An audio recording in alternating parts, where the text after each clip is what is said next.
Brought to you by Charity Mobile. Switch to the phone company that supports your beliefs.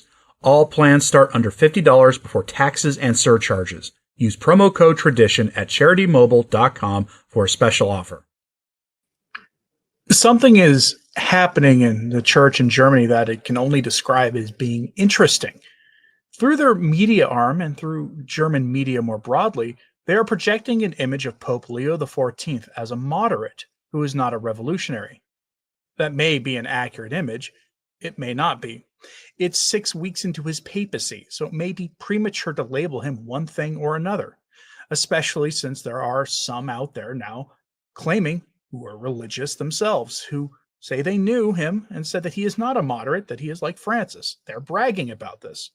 I'll cover that in the future if it's ever relevant.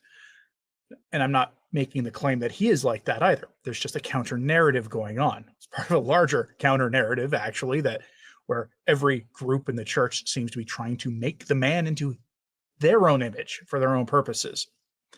But the German bishops are doing just that. They are labeling him a moderate, while openly announcing that they are going to resist him the way they've resisted every pope since Pius XII. Why? Because if their message is to be believed, the Pope is not a revolutionary, but the church, they say, needs revolutionary change, and they are the ones to lead it. Now, I shouldn't have to tell you that's kind of a big problem, that it puts them in the position of being schismatics or worse, but here we are. So we're going to start going through this weird thing they're doing, because they're using sources for this that don't actually support their argument at all. Start here with Katholisch, the official news arm of the German bishops. Again, official news arm. This is them endorsing everything you see here, and they're playing a pretty savvy propaganda game. The headline here is Augustinian prior on Pope Leo XIV. He is not a revolutionary. Okay, now you would honestly expect an Augustinian monk who is part of like a very mainstream Augustinian organization to say that, right? But when you put this in the context of other things German media are saying right now, it's pretty remarkable for the game they're playing. And it starts here talking about it, how he handles conflict, if he's shy, all these other kinds of things. And essentially it's setting it up for this. So the question they ask him is, do you think Pope Leo XIV is a revolutionary? And his response, this Father Dominic, says, quote, "No, he's not a revolutionary. He treats people well. He speaks kindly to everyone. He's diplomatic. That's how I experienced him as a cardinal of the Curia. When he visited our convent in Vienna last November, after the services, the people were so pleased that he had taken the time for them. He didn't leave. He stayed, listened, and sought out conversations. He was always with the people and still enjoys it. That's how I experienced it. I noticed that during his first speech in the loggia, he was moved by the people and almost cried. I think he sensed that people were happy that he was here. And the way he's going to do it, it will be good. He will do his utmost and tackle the issues that are now relevant. He's not someone who sweeps things under the rug or hides them under the carpet." Now, I'm going to point out to you, in his saying that he's a moderate, he was saying he was a moderate in tone, the way he deals with people, the way he talks to them. For those who are convinced that he is Francis II, on one score, he cannot possibly be Pope Francis II, and that is, you're probably never going to hear Pope Leo XIV go on and talking about rigid indie-trists and people who cling to a dead faith and all this other stuff and insulting people. You saw this with his address to priests recently, where he thanked them for their service and was very kind to them. You saw this change of attitude in general with just the way he deals with his audiences. He doesn't have that personality quirk of Pope Francis. I'm not commenting here on his theological positions or his appointments. His appointments have, frankly, been a mixed bag. At best, a mixed bag. Some very good ones, some very bad ones. And that is not to say anything about the Cardinal Fernandez situation. Cardinal Fernandez, it was reported, was reinstated by Pope Leo XIV, which was then not reported on by the Vatican News at all, not reported on the Vatican's own website for these things. It was a rumor that kind of got out of hand. But Fernandez is now, 6 weeks later, still the prefect for the dicastery of the doctrine of the faith. If there was ever the easiest firing potential in the world, it's Cardinal Fernandez. But we'll see how he handles that, and we'll know by the end of summer. But what they're doing here is making him out to be a moderate in tone. And the German bishops, well, they don't like a moderate in general. So, and it's not just the German bishops, it's the most notorious cardinal in the entire church in Germany. The most notorious one, we go to cath.net, which is sort of a German and Austrian life site news. The headline, Cardinal Kasper, Pope Leo is a man of the middle. Now, that sounds like an endorsement. Except I wanted to remind you of something here about Cardinal Kasper. If Cardinal Kasper is singing the praises of anybody, you should be worried. Cardinal Kasper is a manifest public heretic. And when a manifest public heretic like Cardinal Kasper is calling someone a moderate and a man of the middle, that raises red flags. Kasper is the one who worked for 30 years to get the church to change her teaching on the divorced and civilly remarried receiving the Eucharist. And he succeeded with the promulgation of Amoris Laetitia by Pope Francis. He is himself a promoter of revolutionary change in the church, and he does it with a kind smile. No one has ever said Kasper wasn't a nice guy. But a nice guy doesn't mean he's not a heretic, and he seems to be one. But here's what he has to say, quote, Pope Leo XIV is neither a pronounced conservative nor a pronounced progressive. He is a man of the middle. That is why he was able to be elected by both sides in the conclave, and he can bring both sides together again. And that seems to me to be very important in the current situation. Walter Cardinal Kasper draws attention to this in a KTV interview with Reverend Dr. Thomas Maria Rimmel. The German-born cardinal thus indirectly confirmed how deep and even dangerous the rift between the two different ecclesiastical camps is perceived in Rome and by cardinals around the world. Kasper was president of the Pontifical Council for Promoting Christian Unity and previously bishop of the southern German diocese of Rottenburg-Stuttgart. Pope Leo, quote, has the gift of bringing people together and reconciling, and he will thus also fulfill the office of unity, which belongs to the Pope in a special way. We can expect from him that he will reconcile and bring the church together again, explained Kasper. The new Pope is the right man at the right time who was also at home in modern life. Not only does he enjoy driving, but he's also well-versed in modern technology, the cardinal noted, apparently referring to the naturalness with which Cardinal Prevost had also moved around the internet and social media. He also stands for peace. I think we have a good pope. Pope Francis never really liked the Curia, Kasper admitted, and as a cardinal emeritus, he probably has good reasons for this assessment. Regarding Pope Francis, Kasper further explained that he also had, as he said, bad experiences with the Curia in Buenos Aires as an archbishop, so he approached it with reservations. And he was very different from Prevost Leo XIV. Francis liked to take spontaneous actions, whereas Pope Leo works in a very structured manner and was a team worker, so to speak. If you want to watch that full interview, it's a link to there. Got to speak German to understand it, though, because it's a German language interview, but it's on YouTube if you want to find it. Cardinal Kasper endorsing anybody is not a good sign. If you are one looking for bad signs, Cardinal Kasper endorsing anybody is a bad sign. But that sets the tone for this. The German bishops are openly saying that they will resist Leo like they did with every pope going back to World War II. And that's a crazy thing to admit to, because the German bishops during that period made some pretty terrible choices. Such terrible choices that after the war, the German seminarians, German priests, and yes, a handful of German bishops who suddenly had a lot of remorse for the things they were party to at that time, became promoters of modernism. A lot of the biggest problems at Vatican II and afterwards came from Germany and from German theologians. The church in Germany has been a blight on the church for 70 years at least. And they say they're going to resist the Pope like every one of them since Pius XII. So we go here to, again, cath.net, and here you have a German theologian who's calling them out on this. Under the headline, I don't know when there was the last pope who could please these snooty papal jurors. Theologian Bernard Muser, from Germany's perspective, everything always went wrong with the last popes. Based on everything we know about Leo, the Catholic Church in Germany can prepare for 20 years of opposition. Now, my only problem with what you're about to hear is there's this assumption that Leo will be there for 20 years because he doesn't turn 70 until this fall. I think that's a dangerous assumption to make, especially since, despite for the last 15 years, Cardinal Prevost, before being Pope Leo XIV, didn't live in the United States. He is an American, and as such is probably subject to America's the long-term consequences of the American standard diet. But he seems to be in good health, but I wouldn't assume anything. I have an intuition, it seems, that he won't be there for nearly as long as people think. That's not me hoping negativity on him. Pray for his health and for that he be given the wisdom to guide the church as a truly holy and great pope. But here's what this theologian is saying. He's raising the red flag about the German bishops. Again, this is Cath.net, a German-Austrian news outlet.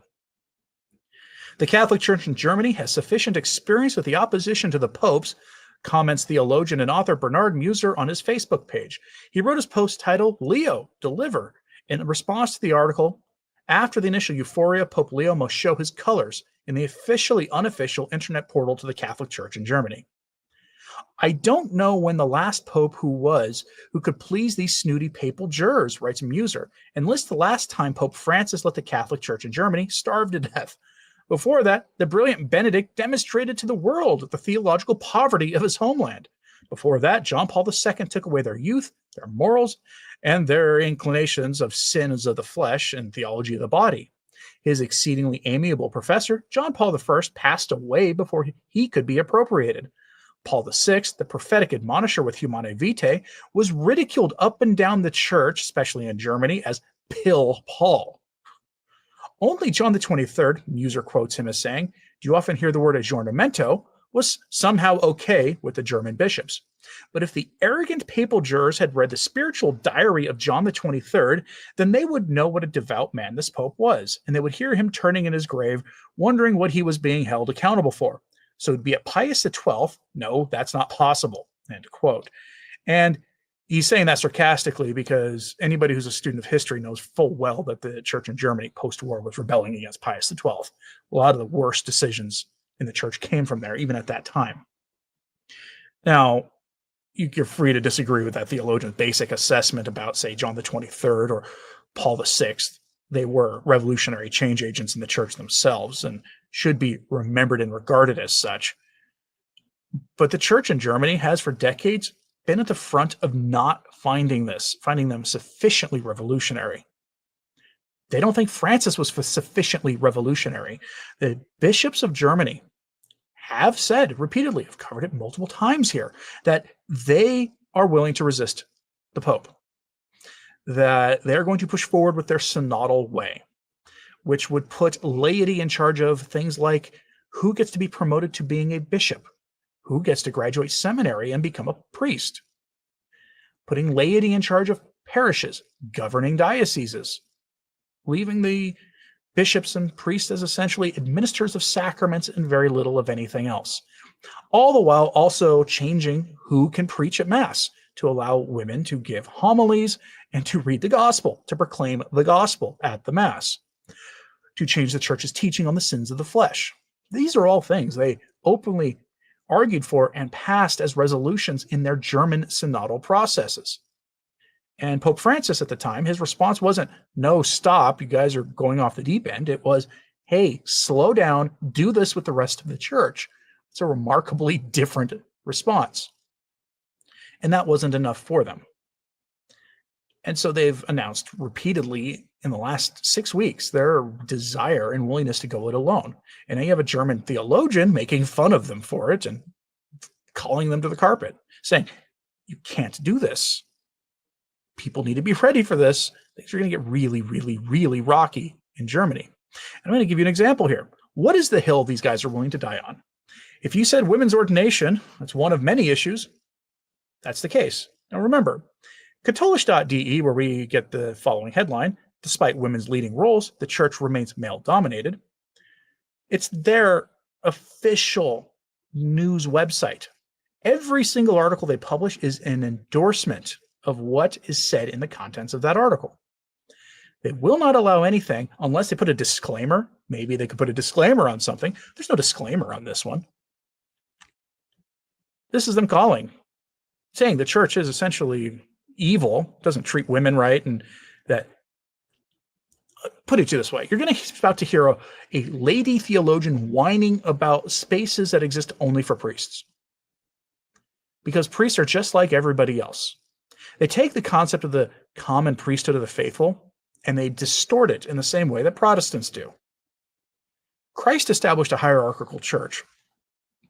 And as such, those who are ordained, who have the sacrament of holy orders, are not the same as the rest of us.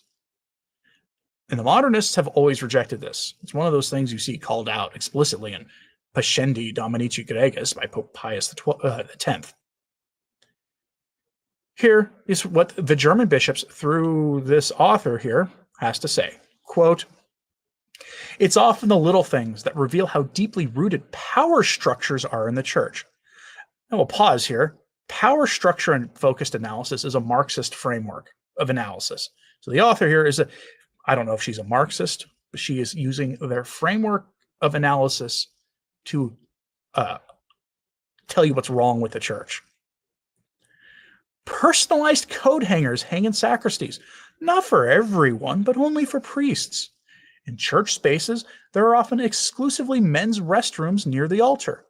At first glance, it seems insignificant, but at second glance, it's telling who is seen here and who isn't, who is a given and who isn't. Such details demonstrate that even though women have long assumed leading roles in church life, the image of the church remains strongly male-dominated. Men celebrate, women assist. Men speak, women listen. Men decide, women organize. This is rarely official doctrine, but often lived practice. The KFD, the German Catholics, Women Preachers' Day, has been consciously challenging this understanding of power for 6 years. Women are taking the pulpit, not as an exception, but as an expression of a shared baptismal dignity.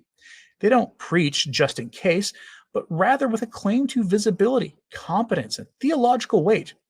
For it doesn't take a priestly coat hanger to proclaim the gospel. What's needed is an attitude that understands power as service, not as a privilege, an attitude that enables participation, opens up spaces, and makes others visible. Anyone who moves through the liturgical space as if it were their own should ask themselves, whom am I keeping out? Whom am I making invisible? Those who invoke the gospel must also be willing to share their own interpretive power. Women Preachers' Day is not a symbolic act. It's a sign for equal worth, for change, for a church that is courageous enough to learn from women and to celebrate, proclaim, and decide with them. And that is the German bishop's program, laid out right there. They use, and the synod is guilty of this, honestly. The entire worldwide synod on synodality was guilty of this too, using a Marxist framework of analysis for understanding problems in the church today. And that framework of analysis is this obsession with power. That's the problem. That is a Marxist analytic framework. Now, there's nothing wrong with analyzing power structures per se, but that is how they see everything. And that's what gives it away. It's right out of Karl Marx. He just looked at these power structures as purely economic and related to property. But his successors over the intervening century and a half have since taken it and turned it into anything that emphasizes difference among people. Anything. The appearance of the flesh, male and men and women, anything else you can think of, including age, along with economics. It is a framework of understanding the world that comes right out of the belly of the beast. And this is the German bishop's program. And they have said, they have been painting a picture. The Pope is a moderate and we need revolutionary change. They've been doing this for weeks now. They were rushing to get things done before the conclave. Then after the conclave, they were all very dejected. Can't think of the number of videos I've done on this channel in the aftermath of the conclave talking about how dejected the German bishops appeared. We have the recipe says, why are they obsessed with power? Because they don't have faith. That's why. If they did, they would understand that Christ established a hierarchical church and that every Catholic does matter, but we have to behave and live according to our station and state in life. And that's not what they are concerned with. They're concerned with power. They won't feel like they belong to the church unless the church changes her teachings on who can speak at the pulpit, can celebrate the Mass, on certain sins that cry out to heaven for vengeance, all these things. They want to change it all because they don't believe in the church. They believe that there's a theory that I've basically posited, and they have this, they have a hypothesis, and I dubbed it the Babylonian captivity hypothesis. And I took that right from Protestantism. Some Protestants, not all, but some, admit that Christ founded the Catholic Church on the Rock of Peter. Some of them admit that. But what they believe is that Constantine and his evil Jesuit army, essentially, took over the Catholic Church and drove true believers deep underground, and that there was an apostasy in the 3rd century. It's nonsense. There's no evidence in history from this, but some of them believe that. And that it was that Jesus was so very lucky to have Martin Luther and Calvin and Henry VIII and Zwingli and all the rest of them to restore authentic Christianity, to free most Christians from the shackles of papalatry. Again, it's nonsense.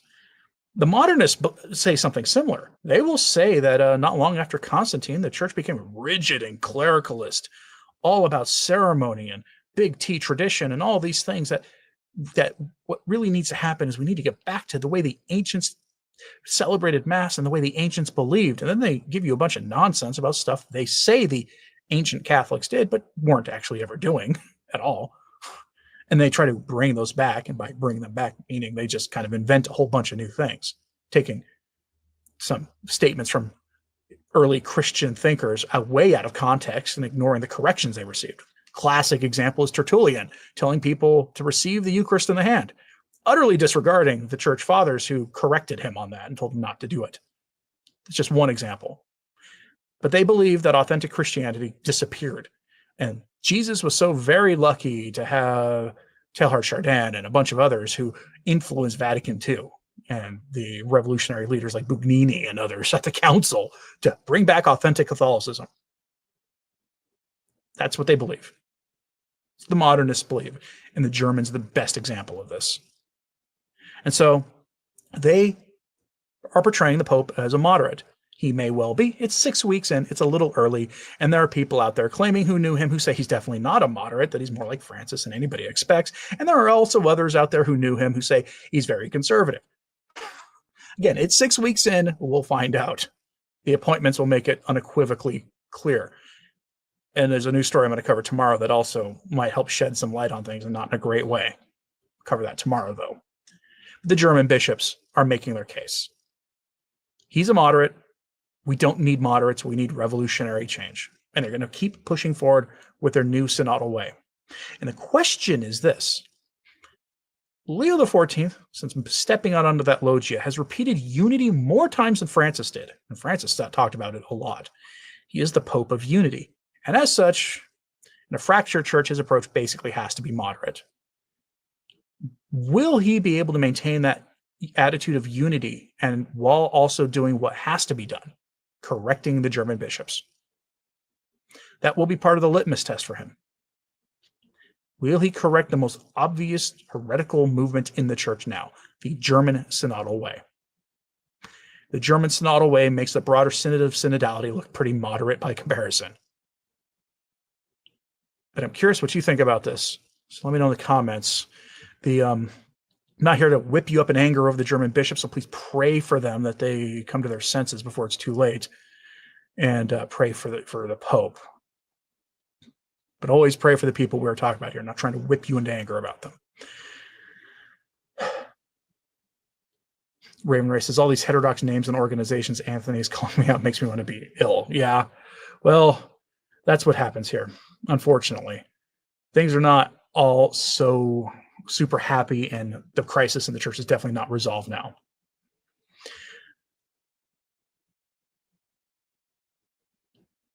How many German bishops are old enough to have been affected by the war? None of them. I mean, that war ended 80 years ago.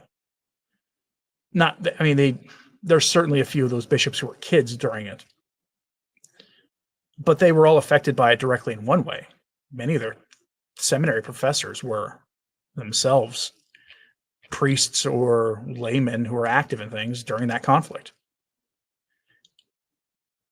That conflict shell-shocked the people of Germany in the aftermath to such a degree that when you put the rise of German modernism and its effect on the church broadly in the context of that war and what effect it had on society, it actually kind of makes sense.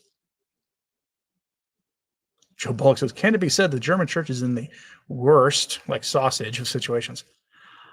I need a laugh track for that kind of thing. Anyway, folks, thanks very much for tuning in today. And as always, pray for the church. I'm Anthony Stine. Ave Maria.